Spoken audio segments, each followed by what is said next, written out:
Hai guys, jadi di sini gue mau cerita gimana cara gue dapet topik level 4 dalam sekali percobaan. Sebenarnya ini tuh kayak jalan pintas gitu loh, jalan tikus yang gue ambil sendiri karena gue itu emang dari dulu kan pengen ngambil tes topik, cuman kayak tiap tahun tuh selalu ada aja kayak halangannya gitu loh, entah itu kelewat jadwalnya atau entah itu gak ngerti cara daftarnya, terus kayak belum ada urgensi juga gitu kan. Dan tahun ini akhirnya gue memberanikan diri untuk mengambil tes topik, dan setelah gue research ternyata tes topik yang dibutuhin itu adalah tes topik level 3 ke atas. Mostly kayak beberapa universitas di Korea tuh mintanya level 3 ke atas kan. Yaudah akhirnya kayak oke, gue mau gak mau harus belajar tes topik dong. Tapi gue juga gak ngerti gimana cara belajarnya, soalnya selama ini gue belajar bahasa Korea, atau gue mendalami bahasa Korea tuh ya udah kayak it's fun and game aja gitu. Yang gue lakuin adalah yang pertama gue cari tes prediction di internet. Jadi banyak banget deh kayaknya itu prediction test yang gratis yang bisa diambil. Jadi kalau misalnya pengen tahu nih sejago mana bahasa Korea kita, atau level apa sih gitu yang cocok buat kita gitu kan. Apalagi kayak gue tuh ngerasa gue kalau bisa tapi nggak bisa, atau nggak sih kayak maksudnya kayak kalau bahasa formal banget itu ya gue nggak terlalu bisa gitu. Cuman kalau misalnya daily basis conversation, terus kayak idol live kayak gitu tuh gue tuh udah bisa gitu. Dan masalah Hangul kayak gitu tuh gue nggak ada masalah, cuman gue nggak ngerti grammar gitu karena ya gue cuman ngelihat dan ngedengerin aja tiap hari. Terus akhirnya gue tes prediction test level topik 1 dan gue dapat 97% gitu nilainya, dan itu ya otomatis lolos level 2. Terus akhirnya gue ambil lagi prediction test yang untuk topik 2 itu kalau gak salah di Universitas 123 sama di Cakap. Nah dua-duanya itu gue dapat level 4. Cuman kalau di prediction test itu kan cuma ada reading sama listening aja, soalnya 100 dan itu belum include writing. Terus akhirnya gue kayak oke, kalau kayak gini lagian waktunya juga nggak nutut ya kalau misalnya gue harus ambil topik 1. Akhirnya gue langsung belajar topik 2.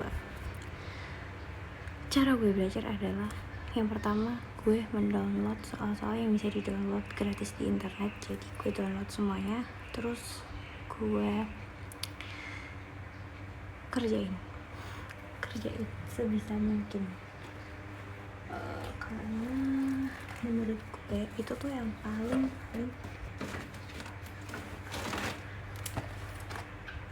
harus dikerjain gitu kan. Terus kalau masalah grammar, kemarin itu gue persiapannya sebenarnya pembukaan tes topik itu dari Februari kan, cuman Februari, Maret, April itu gue tuh masih sibuk untuk ngurus dokumen, terus ngurus IC, benerin IC, daftar sana sini dan segala macem. Jadi kayak nggak fokus gitu loh. Akhirnya gue nggak belajar sama sekali, dan gue belajar itu baru akhir April karena dokumennya udah gue kirim semua ke Korea. Nah gue kayak oke, 2 minggu kayaknya cukup lah ya buat belajar ini. Gaya-gaya banget gitu. Yang gue lakuin adalah gue nulis kayak gini. Jadi gue tuh kayak grammar yang biasa keluar di topik 2 ada sekitar 187 grammar, dan gue udah catat semua. Terus gue mau nyatet kayak sinonim dan antonim, tapi nggak cukup gitu waktunya. Udah akhirnya kayak nggak gue terusin nyatetnya. Ini juga masih kosong. Terus writingnya itu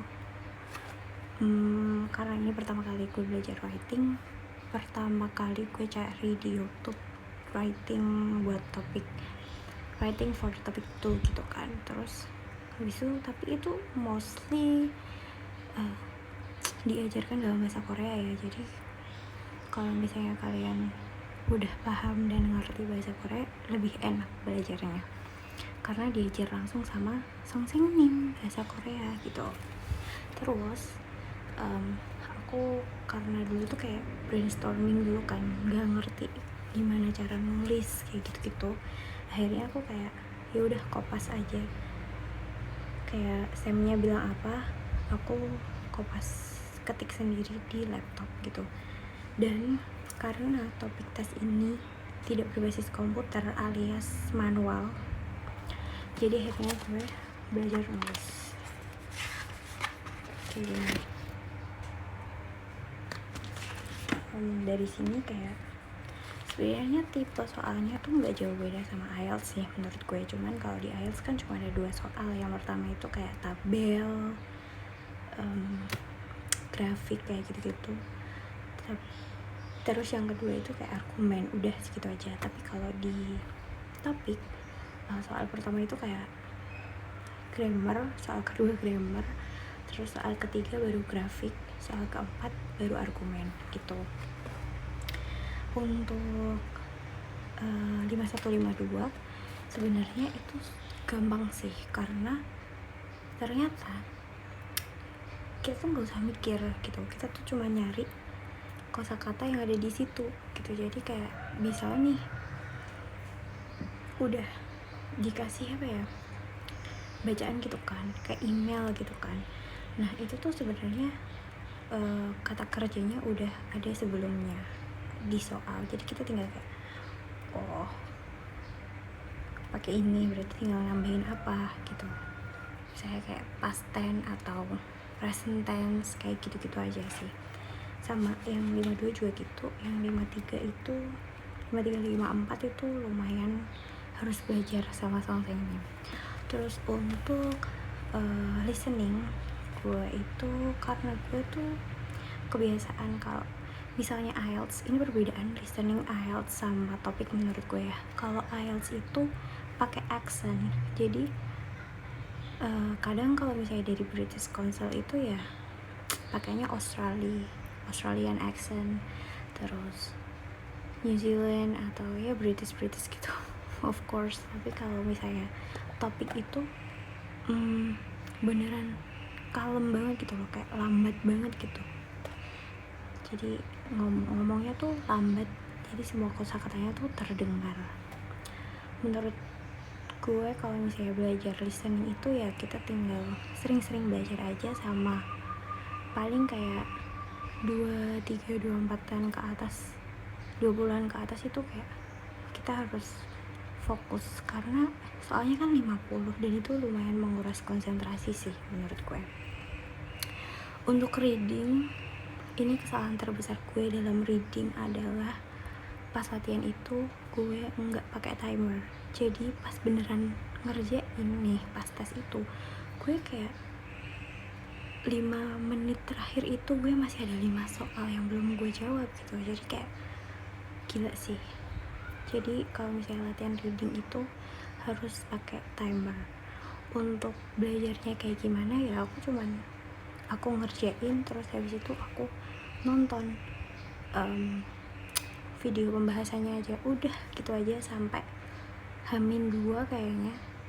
Terus habis itu aku kan harus berangkat, terus ya udah pokoknya pastiin kalau misalnya kalian itu berangkat dalam kondisi yang prima. Jadi semua yang udah kalian pelajarin itu bisa kalian terapkan di hari H. Oke, segitu dulu kali ya. Thank you for watching. Bye bye. Annyeong.